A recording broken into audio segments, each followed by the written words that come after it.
Assalamualaikum warahmatullahi wabarakatuh. Inna sani'aka wal abtar. Dalam surat Al-Kautsar, Allah mengingatkan bahwa seberapa besar kebencian orang yang membenci, isu mereka yang disebar, musuh dari luar, itu pasti akan kalah. Tetapi dalam surat ini, dalam surat At-Takasur, kita diingatkan bahwa setelah bekerja keras, setelah mengelola waktu dengan baik, banyak kerja, banyak laba, itu adalah sunatullah, hukum Allah di muka bumi. Siapapun orang yang bekerja keras, dia akan menikmati hasilnya dengan puas. Maka diingatkan, jangan sampai setelah kita diingatkan bahwa musuh yang datang dari luar itu bisa dikalahkan, ada satu musuh yang lebih berbahaya, yaitu musuh yang ada dalam diri kita. Apa itu? Yaitu cinta dunia. Maka Allah mengingatkan dengan surat At-Takasur ini. Alhaakumut takasur, maka celakalah orang yang berlomba-lomba memperbanyak harta, berlomba-lomba menjadi orang terkaya. Karena orang sudah tahu jalan menjadi kaya, maka orang berlomba-lomba untuk menjadi kaya. Padahal harta itu sebenarnya adalah apa yang kita belanjakan di jalan Allah, yang kita sedekahkan, itulah harta. Jadi seorang tabi'in Al-Dhahhak pernah bertanya kepada seseorang yang memegang uang dirham, apakah itu hartamu? Kata dia, ya betul, ini milikku. Maka kata Al-Dhahhak, ingat bahwa ketika harta itu engkau tahan, maka itu akan menjadi tanggunganmu. Tetapi ketika harta itu engkau sedekahkan, itulah yang menjadi milikmu sebenarnya. Dalam hadis riwayat Muslim juga disebutkan bahwa ketika seseorang itu berangkat ke alam kubur, maka ada 3 hal yang mengikuti. Yang pertama keluarganya, yang kedua hartanya, yang ketiga amalnya, yang 2 kembali lagi. Maka yang bersama dengan orang itu adalah amal solehnya. Hatta jurtumul maqabir.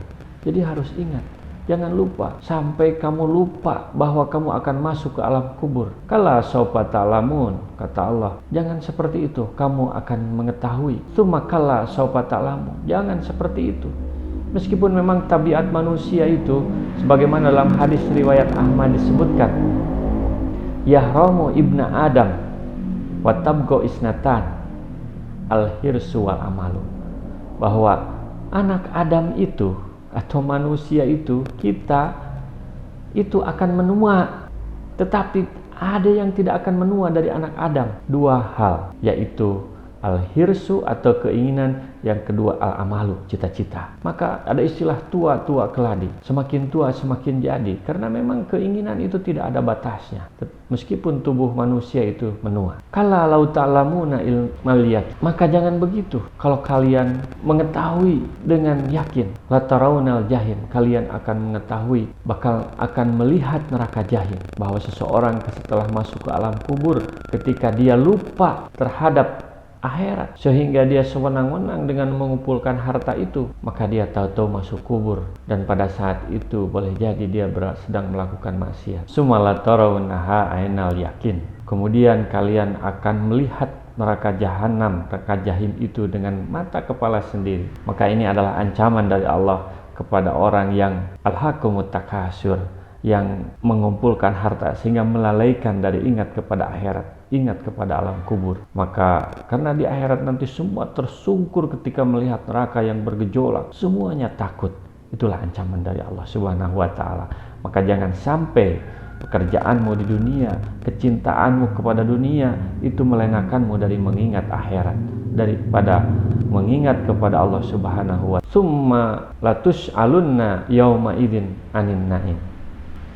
Kemudian kalian nanti, kita semua manusia yang lupa itu, ketika setelah masuk ke alam kubur, dia akan ditanya tentang nikmat yang diberikan oleh Allah Subhanahu wa ta'ala. Apa itu nikmat? Nikmat itu adalah pemberian dari Allah Subhanahu wa ta'ala. Ada sebuah kisah Abu Bakar dan Umar waktu itu keluar rumah karena lapar. Ketika mereka sedang berdua berbincang-bincang, tiba-tiba datang Rasulullah. Kata Rasul, kenapa, ada apa kalian ini berada di luar? Kata mereka, Abu Bakar dan Umar, aduh kami lapar. Kalau begitu sama, kata Rasul, ayo kita pergi ke seorang sahabat. Maka Nabi bersama Umar dan Abu Bakar berangkat ke seorang sahabat Ansor, dan ketika datang ke rumah, sahabat itu tidak ada, yang ada adalah istrinya. Maka dia bertanya, kemana Fulan? Nabi bertanya tentang suaminya. Kata istrinya, sedang mencari air untuk didinginkan. Dan ternyata tidak lama datanglah sahabat itu. Marhaban, kata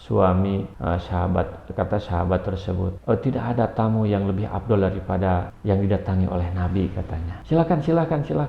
Kemudian dia menyimpan tempat airnya, digantungkan, dan dia berangkat lagi ke kebun di pinggir rumahnya, dan dia datang lagi dengan kurma yang masih segar. Apa ini? Kata Rasul. Oh, ini adalah, kamu udah memetik kurmamu ya? Kata Rasul. Ya, ini adalah kurma yang paling segar. Saya ingin membahagiakan tamu dengan apa yang mereka senangi, katanya.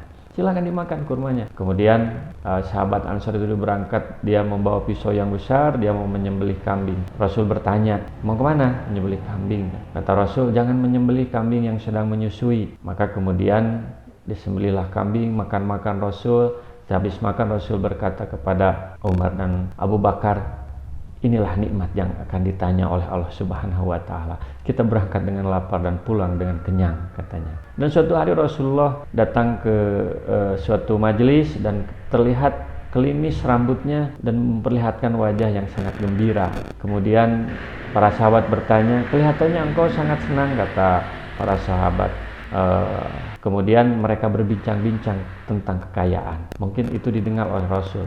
Maka kata Rasul, bagaimana diuraikan oleh Imam Ahmad, berkata, la ba'sa bil ghina, tidak apa-apa dengan kekayaan. Wasihatu liman ittaqillah, la ba'sa bil ghina liman ittaqillah, tidak apa-apa menjadi kaya untuk orang yang takwa kepada Allah. Wasihatu liman ittaqillah khairu minal ghina, dan kesehatan untuk orang yang bertakwa kepada Allah adalah lebih baik daripada kekayaan, daripada kaya. Wa thayyibun nafsi minan naim, dan senang hati itu adalah sebagian daripada nikmat. Tsumalatus aluna yauma idzin anin naim, maka ingat kala saufa ta'lamun, maka ingat janganlah kita lalai dengan kekayaan yang kita miliki. Meskipun memang tugas seorang manusia semuanya adalah ibadah, mencari nafkah adalah ibadah, juga jihad di jalan Allah ibadah, dakwah adalah ibadah. Tetapi mencari nafkah, mencari dunia, jangan sampai timbul cinta dalam hati, karena harta yang sebenarnya adalah yang disedekahkan. Boleh kita menjadi kaya, tetapi jangan sampai terlena. Assalamualaikum warahmatullahi wabarakatuh. Rasulullah SAW bersabda, baligu anni walau ayatan, sampaikan dariku meskipun satu ayat. Mari kita sebarkan jalan kebahagiaan dengan like, share, dan subscribe channel ini.